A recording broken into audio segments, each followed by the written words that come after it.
예수님께서 갈릴리 호수 근처 한 산 중턱에 오르십니다. 그리고 그 뒤는 많은 제자들과 무리들이 따르고 있었습니다. 어느 정도 올라가셨을까요? 예수님께서 자리를 펴고 앉으시고 뒤따라오던 무리들도 자리를 펴고 앉습니다. 그리고 이 산 중턱에서 설교를 하시기 시작하십니다. 마태복음 우리가 오늘 읽은 5장부터 7장까지 이 산에서 예수님께서 하신 설교를 기록을 하고 있습니다. 우리가 아는 것처럼 산상 설교라고 합니다. 그리고 혹은 산상 수훈이라고도 하는데요. 오늘 우리가 읽은 마태복음 5장 13절에서 16절의 말씀도 예수님께서 이렇게 산 중턱에서 하신 설교 내용 중 일부입니다. 예수님께서 산에서 설교를 하실 때 산 위에서 해변가로 갈릴리 호숫가로 부는 바람에 예수님의 목소리가 실려서 사람들의 귀에 명확하게 들렸습니다. 예수님께서 이렇게 얘기하셨죠. 너희는 세상의 소금이다. 너희는 세상의 빛이다 라고 이야기를 하셨습니다. 예수님께서 너희는 세상의 소금이 되라 혹은 소금처럼 빛처럼 살아야 구원을 받는다 라고 이야기를 하신 게 아니라 너희는 세상의 소금이다, 빛이다 라고 정체성을 규정하셨습니다. 소금의 역할에 대해서 우리 한번 생각해 볼까요? 우리가 상식적으로 아는 대로 소금은 어떤 역할을 하죠? 음식의 부패를 막기도 하고 그리고 또 맛을 내는 역할을 하죠. 우리가 여기서 성경 읽을 때 한 가지 주의해야 될 것은 지금 설교를 듣고 있는 사람들이 유대인들이었다는 거예요. 유대인들은 구약 성경에 굉장히 능통했던, 구약 성경을 아주 잘 알았던 사람들이었습니다. 그래서 예수님께서 너희는 세상의 소금이다 라고 하셨을 때 어떤 이미지가 구절이 떠올랐을까요? 구약에서 우리가 한 두 구절만 한번 찾아볼 텐데요. 열왕기하 2장 19절에서 21절의 말씀을 읽겠습니다. 시작. 엘리사에게 말하되 우리 주인께서 보시는 바와 같이 이 성읍의 위치는 좋으나 물이 나쁨으로 토산이 익지 못하고 떨어지나이다. 엘리사가 이르되 새 그릇에 소금을 담아 내게로 가져오라 하매 곧 가져온지라. 엘리사가 물 근원으로 나아가서 소금을 그 가운데 던지며 이르되 여호와의 말씀이 내가 이 물을 고쳤으니 이로부터 다시는 죽음이나 열매 맺지 못함이 없을지니라 하셨느니라 하니, 수질이 안 좋은 물에 소금을 뿌렸더니 물이 고쳐졌고 오늘 기록된 말씀대로 다시는 죽음이나 열매 맺는 것이 없을지니라 라고 하셨습니다. 구약에서 이렇게 소금은 치료하는 역할, 또 생명을 가져다주는 역할을 하는 것으로 이 유대인들은 이해를 했을 거예요. 또 한 구절 읽어보겠습니다. 역대하 13장 5절의 말씀입니다. 시작. 이스라엘 하나님 여호와께서 소금 언약으로 이스라엘 나라를 영원히 다윗과 그의 자손에게 주신 것을 너희가 알 것 아니냐. 유대인들은 이렇게 소금이라는 단어를 들었을 때, 너희는 소금이다라고 했을 때, 정체성을 규정해 주셨을 때, 그렇구나, 그치, 나는 하나님의 언약 백성이구나, 하나님의 끊을 수 없는 사랑으로 나를 붙잡고 계시고 영원히 다스림을 받는 하나님의 백성이구나 라는 생각이 들었을 거예요. 이게 유대인들이 이 소금이라는 단어를 들었을 때에 들었던 생각입니다. 하나님의 언약이 늘 그들 안에 깊이 자리 잡고 있었던 거예요. 그런데 여러분, 예수님께서 어디에 소금이라고 이야기를 하셨어요? 오늘 말씀에 어디에 소금? 소금통에 소금? 세상의 소금이라고 하셨습니다. 예수님께서 기대하시는 소금으로서의 삶은 소금끼리 모여 있어서 소금통 안에만 잘 머무르는 게 아니라 세상의 소금이 되라라고 이야기를 하셨습니다. 세상이라는 단어를 좀 더 그 원문에 맞게 번역을 하면요, 땅의 소금이다라고 되어 있어요. 땅. 그러니까 소금이 땅에 탁 뿌려지는 거죠. 유대인들에게 있어서 이 땅은 어떻게 인식을 했냐면요, 하나님의 통치가 부재한 영역, 어둠의 세력이 다스리는 영역, 하나님의 통치가 확장되어야 되는 영역이라는 개념을 가지고 있었어요. 그러니까 예수님께서 너희는 땅의 소금이다 라고 이야기를 했을 때는 이런 의미로 이야기를 하신 거예요. 세상에 뿌려지되 세상과 동화되어 살지 말고 영원한 하나님의 사랑을 받는 자녀라는 정체성을 잊지 말고 살아라. 그리고 하나님의 통치가 필요한 영역으로 가서 치유하고 회복시키고 하나님의 생명을 가져다 주는 자로 살아가라라는 의미로 우리 주님께서 설교를 하신 겁니다. 그러면 조금 더 구체적으로 성경에서 소금으로 산다라는 걸 어떻게 이야기를 하고 있을까요? 골로새서의 말씀에 이 소금으로 살아가는 구체적인 예시를 들어주고 있는데, 골로새서 4장 6절의 말씀 우리 다 같이 한번 읽어보겠습니다. 시작. 너희 말을 항상 은혜 가운데서 소금으로 맛을 냄과 같이 하라. 그리하면 각 사람에게 마땅히 대답할 것을 알리라. 아멘. 이야기를 할 때, 말을 할 때 항상 은혜 가운데서 마치 소금으로 맛을 내는 것과 같이 이야기를 하라고 하세요. 그러면 마땅히 무슨 말을 해야 할지 성령님께서 가르쳐 주신다라고 이야기를 하고 있습니다. 여러분, 우리의 말은 이 사고에 영향을 받죠.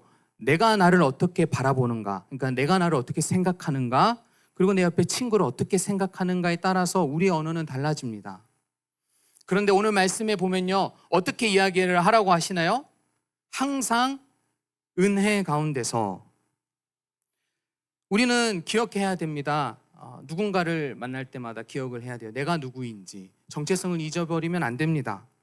나는 하나님의 언약 백성이고 예수님의 십자가의 은혜를 받은 자라는 그 정체성을 기억하며 살아야 돼요.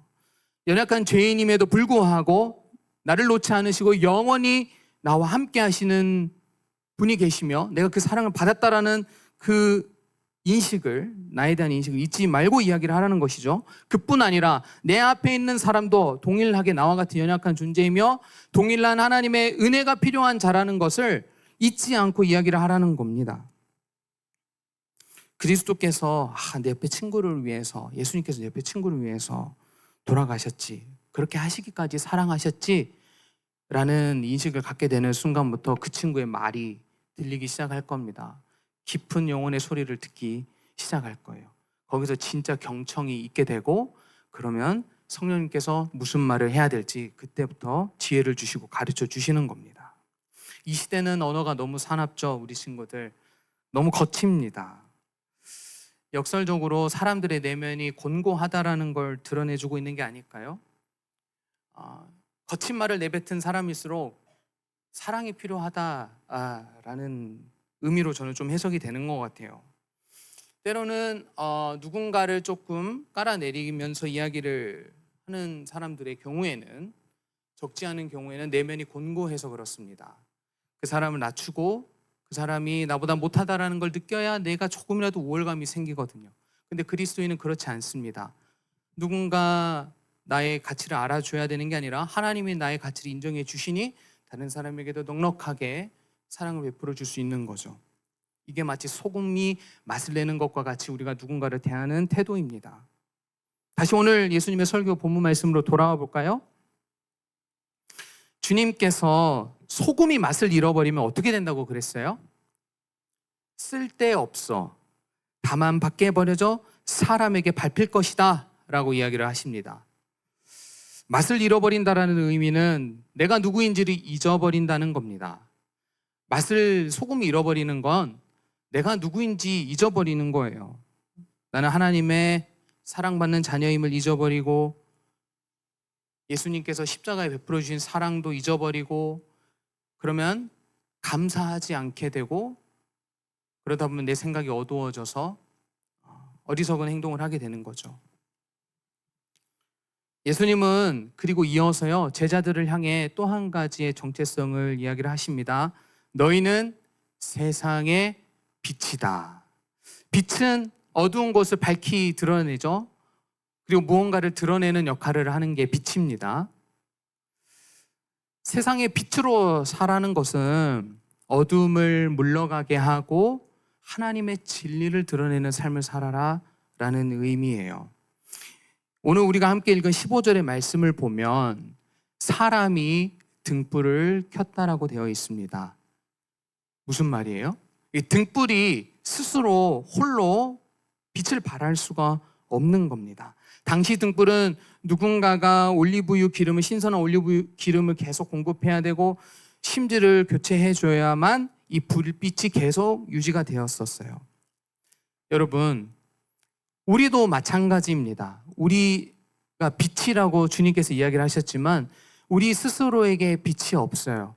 하나님의 손이 우리 가운데 빛을 허락하셔야만 우리가 빛처럼 살아갈 수 있는 겁니다.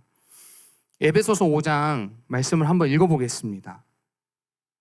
시작. 너희가 전에는 어둠이더니 이제는 주 안에서 빛이라. 빛의 자녀들처럼 행하라. 잠시만 멈춰주세요.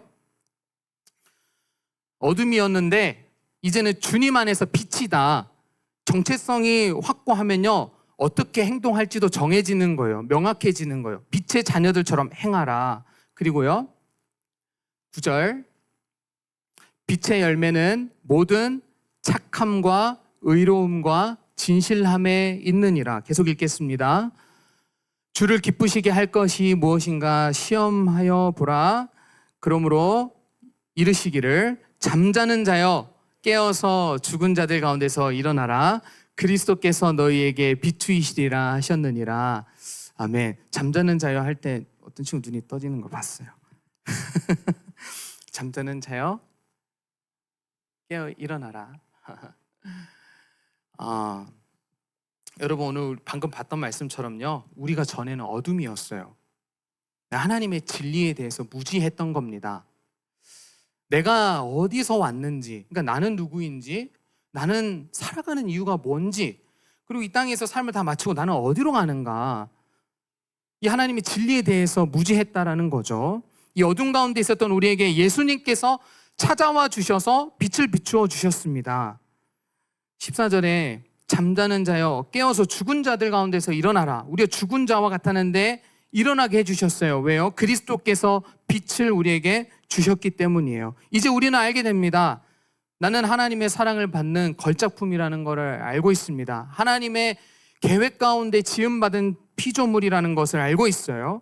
인격적인 하나님이 나를 만드셨기 때문에 오늘 내가 살아가는 의미와 목적도 분명합니다. 오늘 말씀에 비추어서 생각해 보면, 그렇구나, 내가 빛으로, 소금으로 살아가야 되는구나 라는 것을 깨닫게 되고 결단하는 마음을 주시는 거예요.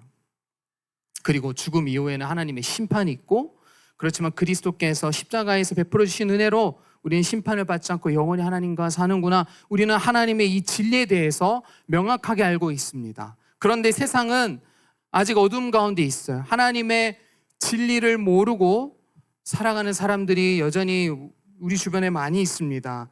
어둠이 없으면 헤매이게 돼 있어요. 길을 잃게 되어 있어요. 하나님의 창조를 부인합니다. 그러니까 하나님께서 다스리시는 것을 거부하는 거죠. 역사를 되돌아보면 이렇게 하나님을 자꾸만 우리의 모든 영역에서 밀어내고 그중에 창조 질서를 부인했던 사람들은요, 자연스럽게 이제 진화론의 논리를 따라가게 되죠. 그러면서 열등한 종은 퇴보해야 되고 없어져야 된다라는 생각을 하기까지 이릅니다. 그래서요, 우성종자를 더 많이 생산하기 위해서 인위적으로 조작하는 우생학과 같은 것을 발전시키기도 했어요. 이는 나치가 유대인들을 대학살하도록 하는 어떤 사상적인 근거가 되기도 했습니다. 그러나 여러분, 여전히 예전이나 지금이나 하나님의 창조를 붙잡고 하나님의 창조 질서를 붙잡고 그렇지, 내 옆에 있는 사람 역시 하나님의 형상이지라는 사람에 대한 존귀함을 믿고 붙잡고 살아가는 사람들에 의해서 우리의 삶은 변화되어 왔습니다. 제 대학 선배 중에서 포항에서 히즈빈즈라는 이름의 카페를 운영하는 분이 계세요. 직역하면 하나님의 콩, 그의 콩입니다. 장애인 전문가를 양성하여 함께 일하는 문화를 만들어가는 그런 사회적 기업이에요. 쉽게 말하면요, 조금 장애를 가지고 계시는 분들인데 카운터를 보세요. 장애를 가지고 계시는 분인데 음료를 만들어요. 그리고 직접 주문도 받으시고. 이 기업은 3가지 정체성을 내겁니다. 첫째, 하나님 사랑, 이웃 사랑을 실천하며 세상을 변화시킵니다. 둘째, 장애인들이 전문가가 되어 함께 행복하게 일하는 세상을 만듭니다. 셋째, 지속 가능하고 영향력 있는 정직한 기업으로 자본주의의 혁신적 대안을 제시합니다. 빛과 소금으로 살아가는 사람은 대안을 제시할 수 있는 사람들이에요. 세상을 변화시켜가는 거죠. 이 비단 한 가지 예입니다. 장애를 갖고 있는 사람도 하나님의 존귀한 자로 보고 얼마든지 사회의 한 구성원으로서 일할 수 있다는 걸 보여주고 있는 거죠. 교 내에도 카페가 있고 그게 조금 더 확장할 수 있어서 포항 시내에도 제가 대학을 재학할 때까지 3호점까지는 있었습니다. 네, 제가 갈 때마다 느끼는 건요, 조금 늦으세요. 그리고 좀 서툴기도 하시고 어눌하시죠. 그런데 훈련을 받고 충분한 시간을 그분들에게 드리며 적응할 수 있는 기간을 드리니까 충분히 건강하게 기능할 수 있다는 것입니다. 마치 사과에 썩은 부분이 있을 때 그 썩은 부분만 보는 게 아니라 썩지 않은 부분이 이렇게 많이 있네, 건강한 부분들이 이렇게 많이 있네 라고 하면서 그분들을 그런 관점으로 보는 거죠. 장점이 건강한 부분이 훨씬 더 발휘될 수 있도록 이 카페 대표님은 그런 시각을 가지고 계셨다는 겁니다. 이 시각은 누가 가질 수 있을까요, 우리 친구들? 저는 그런 생각을 가졌어요. 하나님의 창조 질서 속에서 사람의 존귀함을 발견할 수 있는 사람이 이런 창조적인 시각을 가질 수 있는 겁니다. 하나님의 형상으로 지음받았기 때문에 하나님이 창조적인 것처럼 우리도 창조적인 생각을 할 수 있어요. 세상과 다른 대안을 제시할 수 있는 사람이 된다는 거죠. 이건 한 가지 예입니다. 우리 친구들이 이제 내년에는 대학을 갈 거예요. 아니면 어떤 친구들은 하나님의 계획 가운데 어쨌든 나중에는 대학을 가겠죠. 가서 어떤 공부를 하든 이 관점을 놓치지 말아야 됩니다. 그리스도인들은요, 한 가지 관점을 더 가지고 살아야 돼요. 렌즈를 하나 더 껴야 되는 거예요. 창조 질서, 이 하나님께서 이 세상을 다스리고 계신다라는 렌즈를 끼고 공부를 하는 겁니다. 이 두 가지 관점을 놓치지 않고 어떻게 세상 속에서 내 빛으로 살아가야 되나, 어떻게 내가 세상 속에서 소금처럼 살아갈 수 있을까를 우리 친구들이 대학을 공부하면서 늘 생각했으면 좋겠어요. 근데 아마 대학을 가면요, 이 창조 질서를 부인하는 사람들이 훨씬 많을 거예요. 여러분보다 영향력을 더 발휘할 수 있는 교수님, 선배들이 다 기독교적인 세계관을 갖고 살아가는 게 아니란 말이죠. 여러분들이 지금부터 이 관점을 놓치지 않는 연습을 하면서 공부를 해야 됩니다. 그러면 세상에 산적해 있는 문제가 여러분들을 통해서 변화될 겁니다. 여러분들이 창조적인 사람이 되어서 대안을 제시할 수 있는 사람이 될 거예요. 이게 하나님께서 오늘 이 설교를 통해서 21세기를 살아가는 우리에게 주시는 메시지입니다. 여러분, 산상설교를 계속해서 듣다 보면요, 좀 마음이 어려워지기도 해요. 제가 그냥 압축해서 얘기를 드릴게요. 세상의 빛인 우리가 어떻게 살아가는지 계속 이야기를 하십니다. 너희가 살인하면 심판을 받는다고 들었느냐? 누군가를 향해 화내는 것, 미련한 자라고 욕하는 것 역시 심판을 받고 지옥불에 들어가게 될 것이다. 육체적 간음만 간음이라고 들었느냐? 이성을 보고 내 마음의 정욕을 품는 것도 간음이다. 눈에는 눈, 이에는 이로 갚으려고 했느냐? 누구든지 내 오른뺨을 치면 왼뺨도 돌려대라. 그러니까 언제든지 관계를 회복할 준비를 하고 있으라는 거죠. 더 나아가 너희를 사랑하는 자를 사랑하면 그건 세상 사람들도 하는 것이다. 원수도 사랑해라 라고 이야기를 이 산상에서 설교를 계속해서 하십니다. 여기까지 정리하면요, 예수님은 산상설교를 통해서 우리가 세상의 빛과 소금이다라는 것을 가르쳐 주시면서 우리의 모든 행동의 동기가 사랑이어야 한다는 것을 가르쳐 주십니다. 여러분, 잠자는 자요 사랑하는 여러분, 이 말씀을 듣고 우리 친구들은 어떤 마음이 좀 드나요? 이걸 내가 어떻게 다 해? 이런 생각이 드는 친구들도 있을 겁니다. 그렇습니다. 맞아요. 연약한 우리는 할 수 없습니다. 그러나 이 모든 것을 하신 분이 계세요. 우리 주님이 어떤 분이시죠? 이 산상설교 다 순종하신 분이 계시는 거예요. 영적으로 가늠한 자기 백성들을 구원하시기 위해서 배반하지 않으시고 끝까지 신실하게 십자가에서 자기 백성들을 향한 사랑을 확증하셨습니다.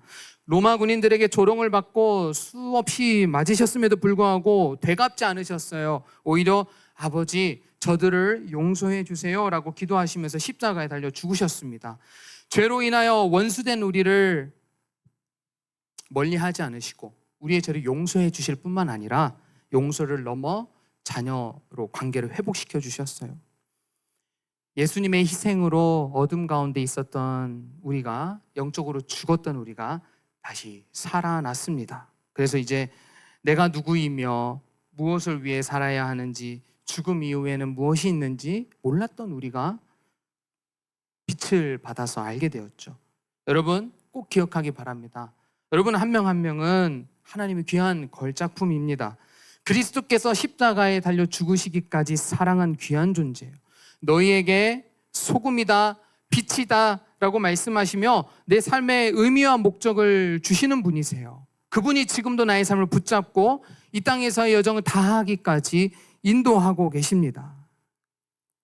그러므로 여러분, 지금도 내 영혼에 빛을 비추고 계시는 우리 주님을 바라보기를 바랍니다.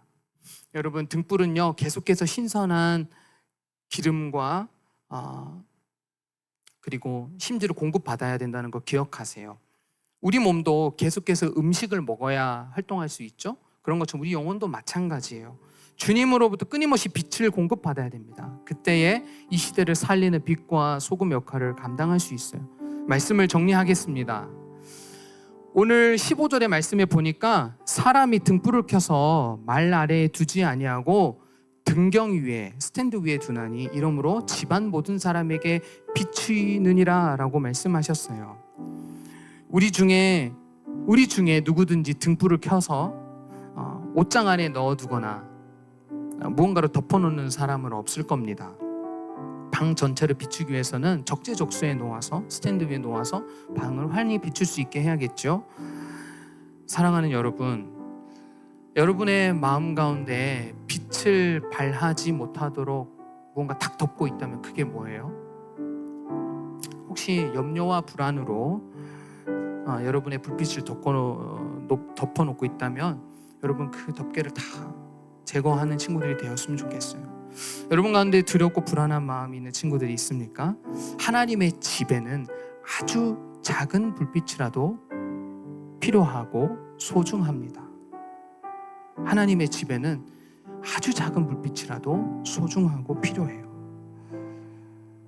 마치 사람의 등불을 집안 적재적소에 배치하는 것처럼 하나님께서는 계획 가운데 지금 여러분을 필요한 곳으로 움직여가고 계세요. 하나님께서 적재적소에 여러분을 두실 거예요. 하나님께서는 저를 이 자리에 두셨죠? 여러분은 어떤 자리에 두실지 기대가 됩니다. 하나님은 빛인 여러분 한 명 한 명을 통해서 이 시대를 축복하기를 원하세요. 여러분 한 명 한 명을 통해서 이 시대에 복을 주시기를 원한다는 거예요.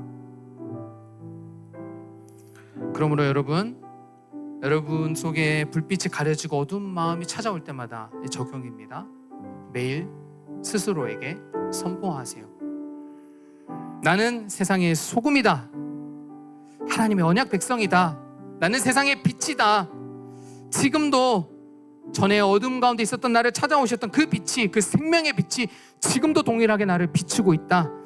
매일 이 빛이 여러분의 마음 가운데 비추일 때 여러분은 그 빛을 반사해서 세상 속에서 빛처럼 살아갈 수 있고 그 생명의 빛을 보여줄 수 있을 겁니다. 오늘은 증인 마지막 시리즈 시간입니다. 이제 시리즈도 다 끝났고요. 이제 12월이면 이제 마지막 시리즈를 남겨놓고 있어요. 여러분 이 현수막 주의 깊게 본 적 있어요? 증인 시리즈? 제가 목사님과 나름 고민해서 만든 겁니다. 예수님의 증인은 우리 주님의 지문이 흔적이 묻어있는 사람입니다. 시작하는 한 주 예수님의 증인으로서 그 빛을 받은 자답게 빛으로 소금으로 살아가는 우리 친구들이 되기를 축복합니다. 이 시간에 우리 다 같이 일어나셨어요. 그 빛을 비추라 라는 찬양으로 하나님께 영광 올려드리겠습니다.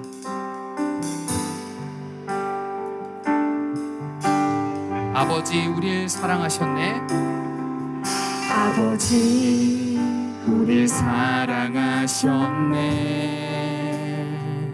죄인을 끝까지 사랑하셨네. 어둠 속